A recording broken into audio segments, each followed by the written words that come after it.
You were in that one serial I directed where everybody coughed blood into each other's faces, right? If I was. This is a long ass time ago. I'm trying to remember. This was March of 2020. You did it in the ball pit. Yes. But the balls were antimicrobial, so it was fine. Yeah. I don't think I was. Or if I was not part of that one. Really? Oh. You know what? It was just my rotten luck that I was out that week. Oh, what a shame. I didn't get blood in my face. What a shame. So many possible worlds, but we got this one.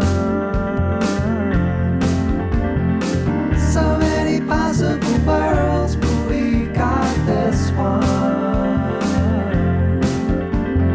Welcome to the Worst of All Possible Worlds, the first and only podcast that has blood all over its face. I'm the worst of all possible AJs. I'm the worst of all possible Brians. And I'm the worst of all possible Joshes. And joining us today is star of stage and screen, an amazing writer, and co-host of and almost starring a wonderful podcast that you can find anywhere you get your podcasts. My very dear friend, one of the greatest cinephiles I know, it's Jeff Ronan! Oh my goodness, thank you Hey-o. so much for that. Probably the best introduction I'll ever get, AJ. And I'll just say, just to add on, some might say I am the worst of all possible Jeff, so I'll throw my hat in the ring. Hey, There we go. He did it. He did the thing. Yeah, Jeff, I just want to extend my apologies after your lord passed away, thus leaving you a roaming samurai without a lord or a Ronan. You know, I get people make that mistake a lot. It actually just means that I get into a lot of car chases with Robert De Niro and Jean Reno. It's very, very different. I don't get a sword, unfortunately. We'll send you one. We'll send you one down there. Tokugawa will pay for his crimes. And James Clavell will write a very insensitive novel about it. So we are here today to talk about a subject that is actually very near and dear to Jeff and I's hearts. It is Alien, Ridley Scott's amazing 1979 masterpiece that I saw for the first time on Jeff's couch. Oh. I was curled in the fetal position, screaming for most of it.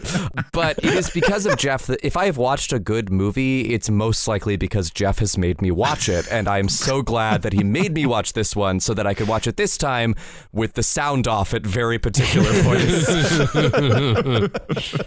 You now had the forewarning. Once you've seen a scary movie once, then you know where the jump scares are and you can appreciate it as a movie instead of just how am I going to get, Jack in the Box scares at any given point? Yeah. And also be living in a state of tension. If you have forgotten, there is a website called where'sthejump.com. Which tells you the exact time code for every jump scare of any movie you could possibly want. I'd highly recommend that for people like me who get panic attacks every time a man in a rubber suit goes, ha!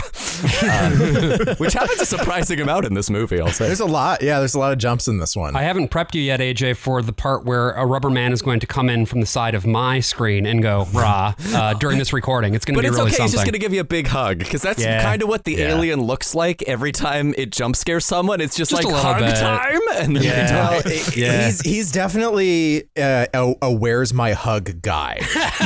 I think H.R. Giger was a master at painting where's my hug guys. Can we get one more pronunciation of? You're gonna get so many more, so I'm not gonna blow my load just yet. Unlike H.R. Giger.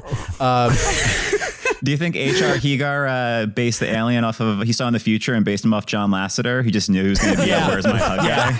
Yeah, absolutely.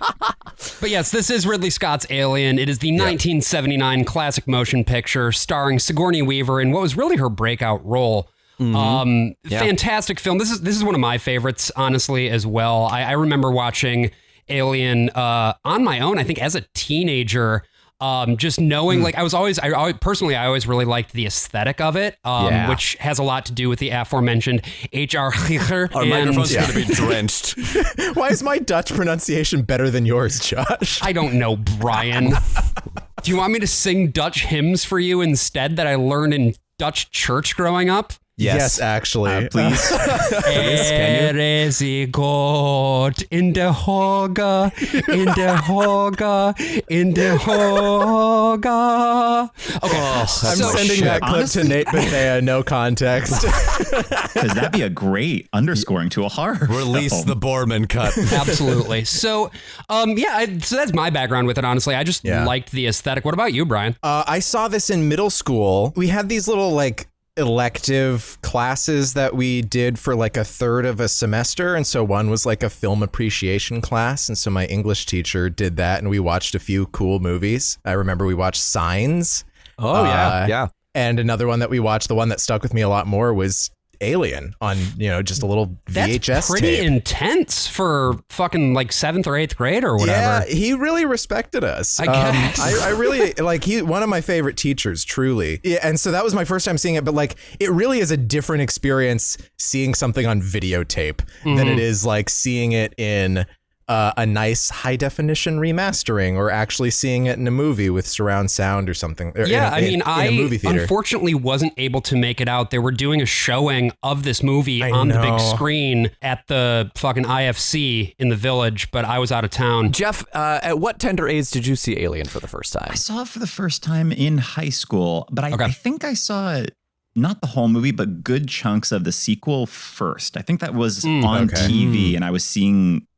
I have a vague recollection of seeing at least Sigourney in the mech suit and then going back to high school and seeing Alien.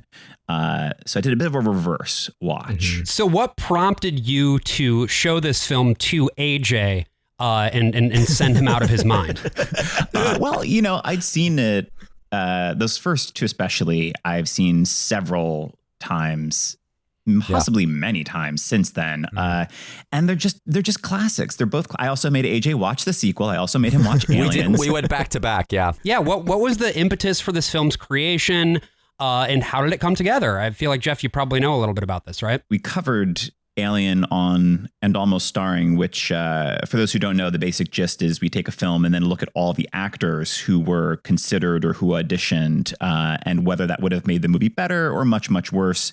And there's also a good element of fantasy casting if we were to try to cast the film either for that year or if it had never been made and we were making it today or XYZ. And also an excuse just to bad impressions of if Arnold Schwarzenegger had actually been cast as Beetlejuice, which is a thing that could have happened and is mind-breaking. I remember Robert Altman was considered to direct this, which... That makes sense, considering, a lot of these interior scenes. I love these ensemble, talky-driven scenes because it makes it so real to me, this blue-collar It's vibe. super lived in, isn't it? Yeah. Absolutely. And I just remember one director, not Altman, but one director that, because they didn't know what this alien was going to look like, because I think it was Ridley Scott that reached out to H.R. Heecher. But someone was response, like the producers are like, well, what are you thinking that the alien would look like? And he's like, no one's gonna care what the alien looks like. Just have a couple of hot dogs and you're good to go. Like, I mean, the big commercial impetus for a movie like Alien getting made was Star Wars. Star Wars was, one of the biggest movies ever of all time. It had a slow opening that then just kept accelerating and accelerating. And it made every studio go, oh, we have to do a space movie now. We have to, just like they did about 10 years earlier after 2001, they're like, oh, but now we have to do sort of different genre space movies. So you see Star Trek, the motion picture comes out. Disney even tries this with a huge, huge budget flop called The Black Hole. Terrible movie. Some kind of cool pieces of production design. I've never even heard of The Black Hole. Oh, yeah. You can watch it on Disney Plus now, and you'll stop probably about 15 minutes They've got that little thing that looks kind of like a Dalek, right? That's what I seem to recall from The Black Hole. It feels, the whole thing feels kind of Doctor Who in a pejorative way. So Dan O'Bannon wrote this movie. He also, in 1974, wrote a very important movie to me personally called Dark Star, which was directed by John Carpenter. Yeah. Dark Star's subtitle was The Spaced Out Spaceship. And it follows in sort of a similar line. These guys are not in space with the government. They're not on a mission of exploration. They are demolition guys. They go around, they have these AI powered gigantic nukes that they just drop on planets to demo them. And they've been in space for 7 or 8 years. One guy wasn't even supposed to be on the ship. He just impersonated another crew member who was drunk at the time. And he just showed up there. And they're all just kind of insane at this point. Yeah, it's a hangout movie. It kind of feels like, God, what was the Edgar Wright sitcom that he did? Spaced. Yeah, it feels like that's the vibe of the movie. Spaced in space. Spaced in space. Sure. Spaced in space on the spaced out spaceship. I think something that's also worth noting about the historical context around, when this movie came out, right, is it's 1979. which means that we are now 2 years into the actual like flying portion of the U.S. space shuttle program. Both the economies of the U.S. and the USSR are kind of stagnating at this point. Right.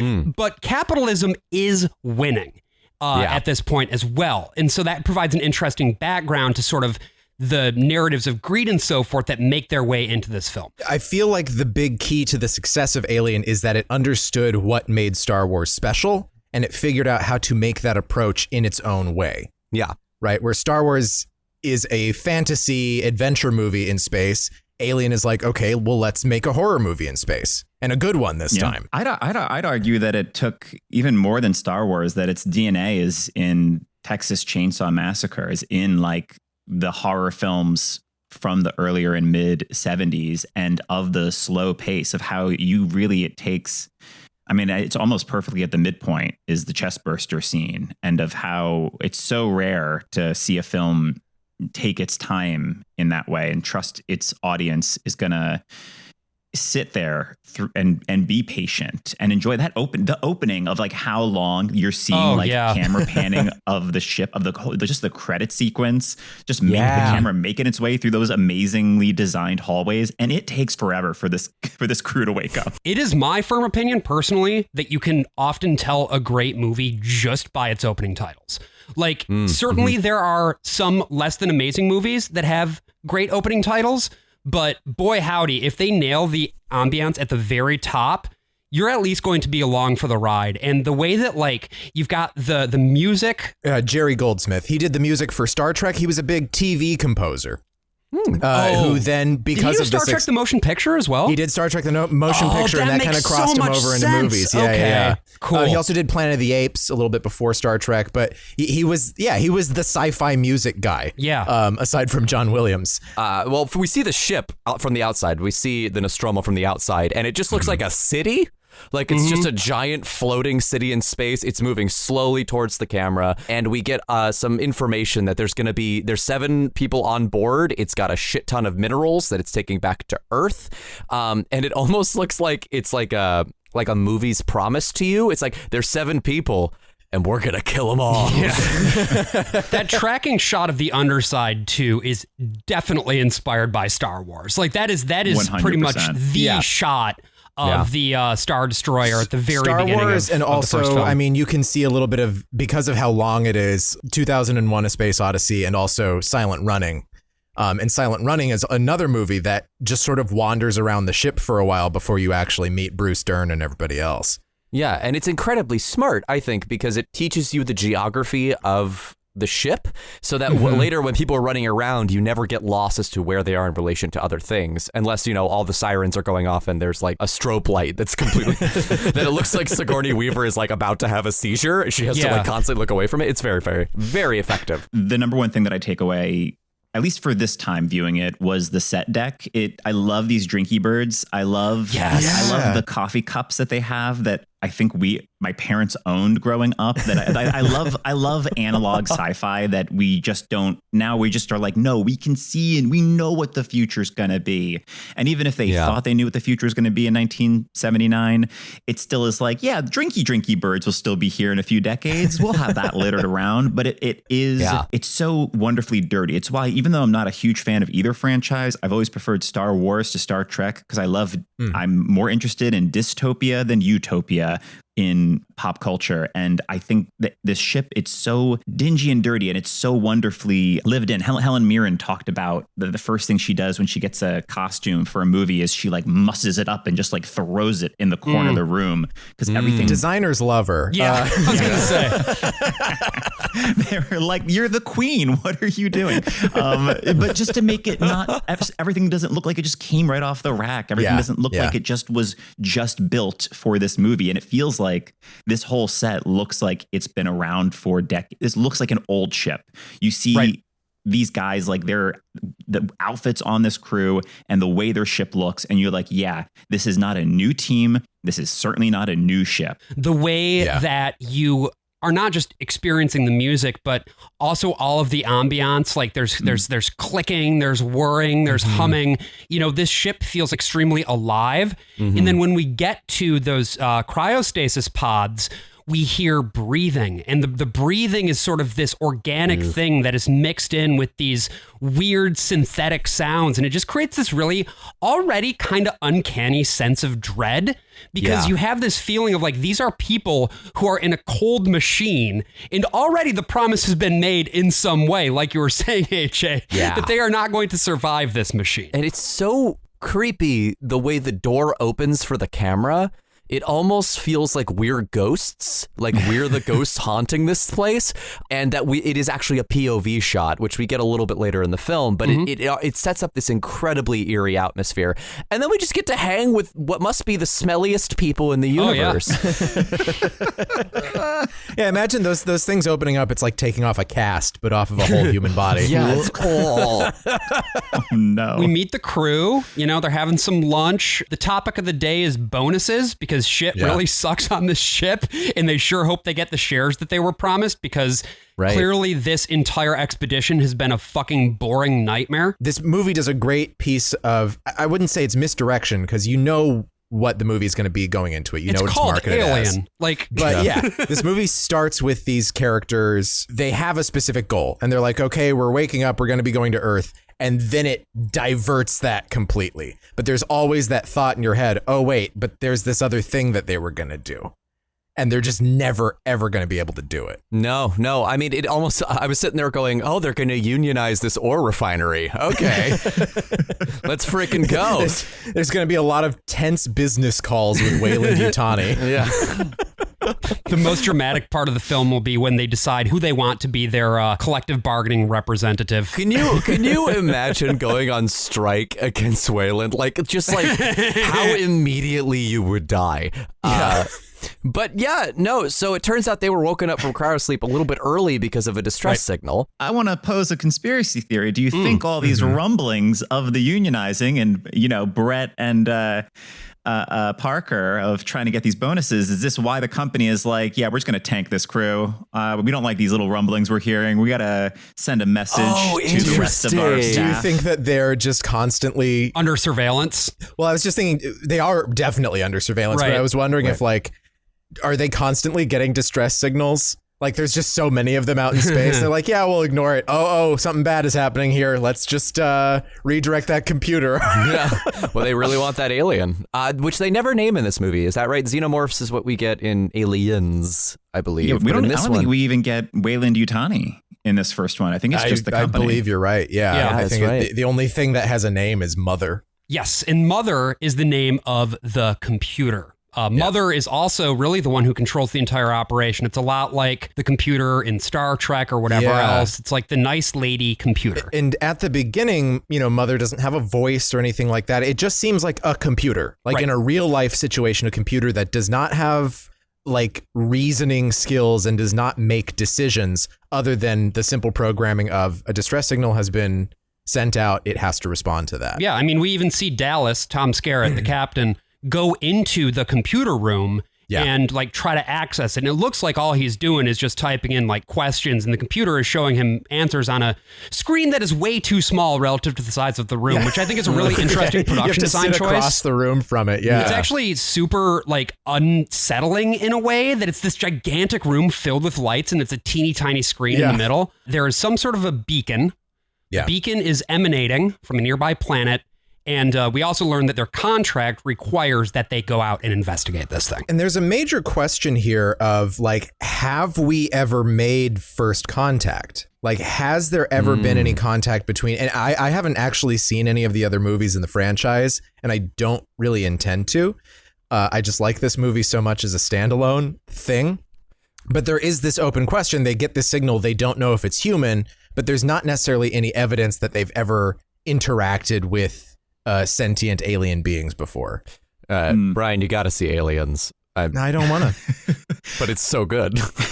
Don't want to. Not to dive too much into the franchise as a whole just yet, but I only saw Prometheus the one time in theaters, but I know that one is, and I guess Alien Covenant as well, are proper prequels. Right. But I don't know if in terms of that group, that crew's discovery of those aliens gets to anyone else, if anyone else is then aware of the existence of aliens, but it was watching at this time of, I think it's Sigourney that's just like, is it human? This distress call. And I'm like, what the hell else would it be? Right.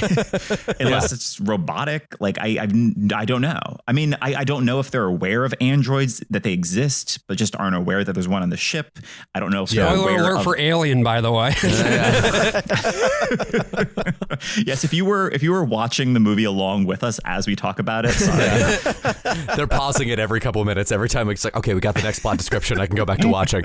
Like, the characters know exactly what they're talking about in any given moment, but it lets you fill in the blanks between like what they're saying and what, the reality of the situation is. Like, we see this alien race that gets taken down by, the xenomorphs, but we don't learn anything about them. Hey there, you are listening to a preview of a premium episode of The Worst of All Possible Worlds. If you'd like to listen to the rest of this, head on over to our Patreon. That's patreon.com/worstofall. And you can listen to not only the rest of this episode, but our entire backlog of premium episodes, bonus episodes, and if you subscribe at the $10 tier, you will get an extra episode of the podcast every single month. Again, that is patreon.com/worstofall. Hope to see you there.